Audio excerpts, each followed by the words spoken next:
जमीयत उलमा इस्लाम फी के सरबराह मौलाना फजलुर रहमान का कहना है कि ग्रैंड जिरगे ने अज़्म इस्तेहकाम को अदम इस्तेहकाम करार दिया। पेशावर में प्रेस कॉन्फ्रेंस करते हुए उन्होंने कहा कि जिम्मेदार रियासत की बजाय वक्ती इश्तियाल और उजलत में फैसले किए जा रहे हैं। सवाल ये भी उठाया कि अफगानिस्तान के साथ ईरान जैसा रवैया क्यों रवा नहीं रखा जाता।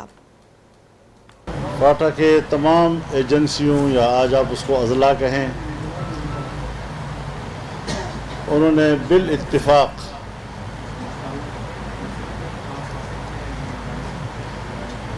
अज़्म इस्तेहकाम को अदम इस्तेहकाम करार दिया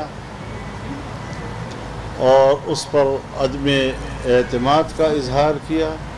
अगर ईरान की तरफ से दरअंदाजी होती है फिर आप भी दरअंदाजी जवाब में कर लेते हैं।